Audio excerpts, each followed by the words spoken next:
50 beginner tips and tricks for Atelier Yumia that I wish I knew before I started in 10 minutes. Let's go. Starting with the general tips, the game uses an energy system. You need that to perform simple synthesis, jump off high places, and explore mana-bound areas. You can see how much energy you have here, so before heading out from the atelier, remember to use the energy generator to refill Yumia's energy. You can also use these flowers when you are out and about to refill a portion of it, as well as these prisms scattered around the map. When exploring, you'll come across these praying shrines. You activate them by following the red lines, which will take you to different mechanisms that you need to activate. Once you're done, you go back to the shrine, activate it, and receive skill points and energy prisms, which you can use to enhance your energy actions.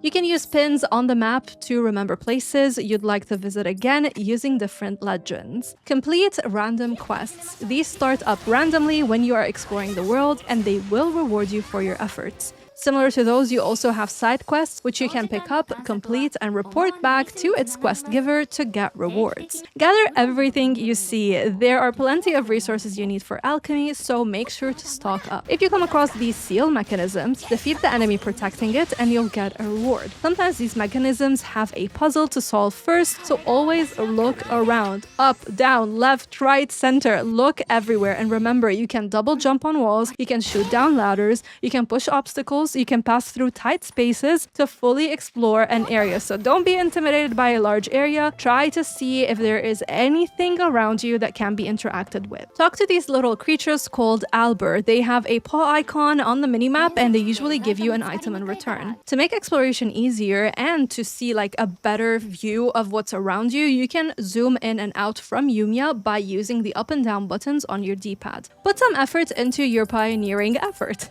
These are region-specific, where you have a set of tasks for combat, exploration, and building. Completing these results in pioneering progress, which will unlock different things like recipes, shops, buildings, lore, skill points, etc. And to complete these, you actually need to go back to the survey base and report back to Erhard to get your rewards. I don't know how to say his name. If the game asks you to make something and you check your atelier but you're not sure how to make it, it's probably made by using the simple synthesis like these repair kits. So remember that you have access to that mechanic in your radial menu. You can go to different merchants and barter to get materials as well as decoration items. You can shoot down resources that you want to collect but you cannot reach. Break the barrels that you see. These are not decoration, they have resources that you can use for alchemy. There are companion quests where you're gonna see your companion's image on the map. Doing these brings you a bit closer to them, and it's always fun to see what shenanigans they're up to. You can unlock these towers, which act as fast travel points. They also replenish your mana. You can use zip lines to traverse quickly from area to area, but you'll need to make gloves first using simple synthesis. It's very easy to get lost in following the question marks and unlocking the game's mystery locations, but do try to follow the story so you can at least unlock all your party members and add them to your roster of playable characters in combat. And speaking of combat, let's talk a little bit about that. When entering combat, you'll be switched to Yumia as the main character unless you change that using the party composition menu. You have a set of skills to use with these bars under them.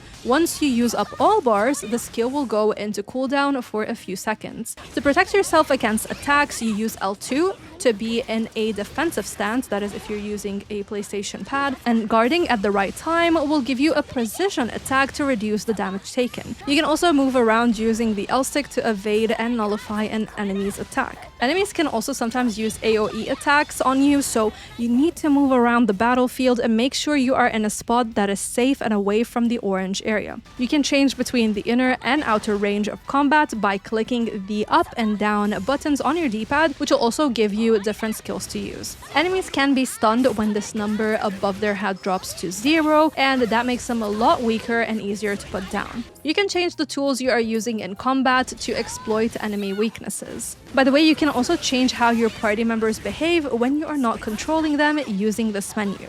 On the top right corner, you're gonna see your battle rate. The goal is to max it out to shorten the time it takes to cool down your attacks. The more you attack, guard, and evade, the higher it will get, but getting knocked down will drop it to half. You can use a smoke bomb to flee a battle with 100% success rate. Friend actions, which are the combo actions that we see in other RPGs, can be unlocked through the combat skill tree. After you unlock it, talk to Victor, you're gonna practice, and you're gonna unlock it permanently. If combat gets difficult, you can change the difficulty even after starting the game, and you can play around with the various settings to make your time easier, like toggling auto guard, easy precision counter, and choosing if your party members can use support items or not. Hello, you gorgeous human being, it's Miss Bubbles. If this video is helpful so far, consider supporting me by donating to my Ko-fi or becoming a YouTube channel member where you're gonna get plenty of perks, or perhaps squish the like and subscribe buttons so the YouTube algorithm can force this video onto more people so they can enjoy these Atelier Yumia tips and tricks. Now let's talk a little bit about party composition. By clicking the menu button, you can view your quests, but also your party's equipment and composition. Remember to equip the items you have synthesized, otherwise they will not magically be ready to use. This applies to support items as well, so I'm not just talking about equipment. You can also change what role you want each member to play. Do you want them to play as support, be aggressive? Do you want them in the inner or outer range of the battlefield? You can customize everything. And because this game has so much emphasis on exploration, here's a few tips. You can use your guide from the menu to track down items easily. So if you're missing something that you have collected before, it should be fairly easy for you to track it down. Remember, you can double jump, and this is gonna save you a lot of time sometimes because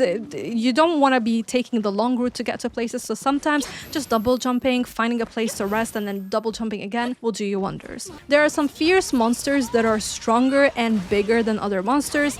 They are worth taking down. Visiting ruins you have discovered before allows you to hold the triangle button to uncover all hidden secrets in an area, and you're gonna see next to your minimap the number of chests and rewards you can gather. Some of the chests that you open will have these keys inside. These are used to access locked rooms with plenty of treasure inside, so always look in every nook and cranny so you don't miss out on these chests. Remember to use simple synthesis to stock up on ammo, gloves, smoke bombs, etc., and you're gonna use your exploration bag to store the items. This bag uses some sort of like Tetris puzzle-like system where different items will take up various squares. You can use the skill tree to unlock more space inside this bag. Speaking of the skill tree, I recommend investing skills into synthesis and exploration as your priority. And a bonus tip is, if you want to know what each skill is for, use your joystick to hover over the skill and get the information card for it. For a while, I was just using the D-pad as well as the skill list, and I couldn't understand what any skill meant for the life of me. To get more recipes to synthesize, you will use the recipe recall station, and you're gonna utilize geysers you find when exploring to unlock new items. You can also invest points in unlocked items to make them stronger and unlock other traits so they have a better effect. And of course, we can't have a tips and tricks video without talking about synthesis. To synthesize, you can use the station at your base. You can select an item you want to create and you start. With Atelier games, it is usually a good idea to synthesize everything because this is one of the best ways to make sure that you're well equipped and strong in combat. To synthesize, you can choose which core you want and then you click that and you start filling up the nodes. The quality of an item you make determines how powerful it's going to be. The best way to increase quality is by using high quality items, or you can use a bigger amount of ingredients to raise that as well. You can unlock the quality control skill to increase quality during synthesis. Also, items with traits like quality boost are gonna be great here. Each item can have up to 3 effects, and these effects have levels. The higher the level, the stronger the effect will be. For your tools and weapons, you want to prioritize items with traits like item damage up or reduce item cooldown. These are gonna be a lot more effective in battle. Neutralizers make a comeback here. These ingredients will dramatically improve your synthesized items since they are a lot more potent than using individual ingredients.